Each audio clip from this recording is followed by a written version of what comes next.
So here's the honest truth. The Falcons' offense just isn't producing the way it should. We've seen the same issues week after week. Stall drives, inconsistent quarterback play in an offense that simply isn't living up to the talent on the roster. And when this happens, the first place fans and organizations starts looking at is the offensive coordinator. Now combine that with all the uncertainty around this franchise, from the GM to the head coach, all the way down to the staff, and it's easy to see why the offensive coordinator spot could be the first big change for the Atlanta Falcons. And to make things even more interesting, there are strong rumors that Zac Robinson could be headed to Oklahoma State, and if that happens, the Falcons will definitely need a new OC heading into this season. So, in this video, I'm breaking down 5 potential offensive coordinator candidates for the Falcons so that they can get this offense back on track.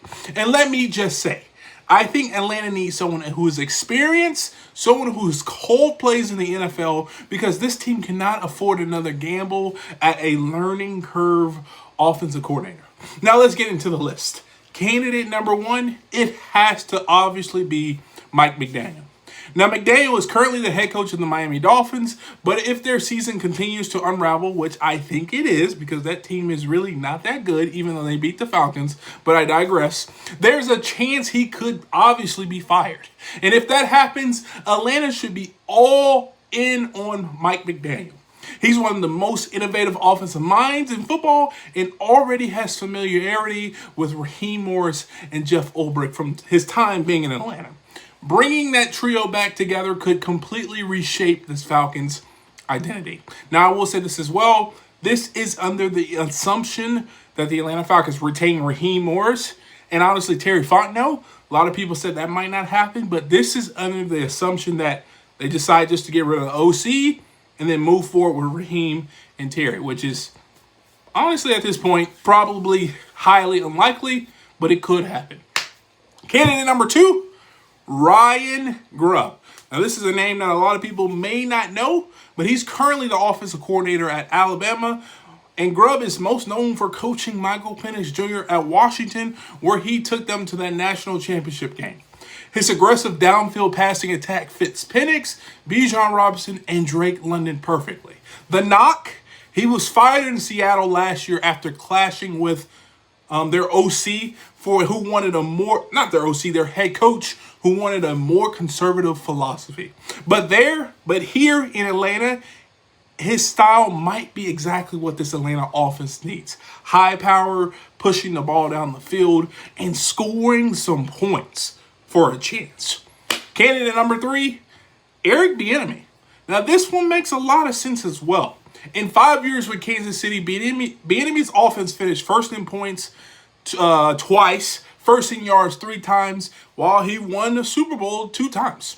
Now, critics say that might have all been Mahomes, but Bieniemy deserves a little bit of credit for putting some of these schemes together. The concern is his tough, no-nonsense style with a young locker room, and honestly, he went to other places and didn't really have that much success. So, is it Bieniemy or was it Patrick Mahomes? We never know. But I will say this about his tough nonsense style. Maybe that's exactly what this Atlanta team needs. Some accountability, some toughness, and honestly, some consistency. Now, candidate number 4 is Josh McCown.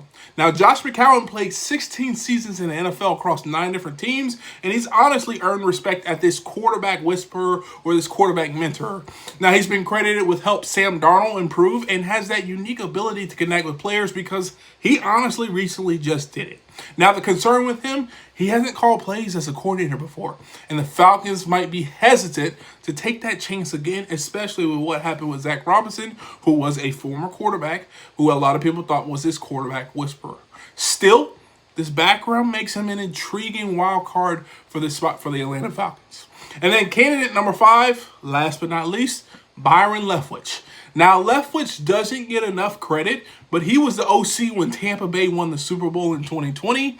And in 2020/that year, his offense ranked 2nd in both yards and points. He knows how to call plays at a high level, and his past ties with Raheem Morris makes him a good fit. Now, for whatever reason, teams haven't shown much interest in him lately. I think he's at Colorado right now, but a lot of people are saying that was Brady. That offense flew that offense roll because of Brady, and that's probably true. But Byron Leftwich, I think, is a pretty decent candidate, especially for a guy who's been in the NFL, played in the NFL, but also coached as an OC in the NFL. And that could also make him a under-the-radar hire, which could be perfect for Atlanta. So there you have it. Mike McDaniel, Ryan Grubb, Eric Bieniemy, Josh McCown, and Byron Leftwich. These are 5 potential candidates for the Falcons that they could target if they decide to move on for Zach Robinson. So, I will say this. At the end of the day, this team has too much talent to be this inconsistent. If they want to get the most out of Michael Penix Jr., Bijan Robinson, and Drake London while they're still in Atlanta, a change at offensive coordinator might not just be possible, it may be necessary.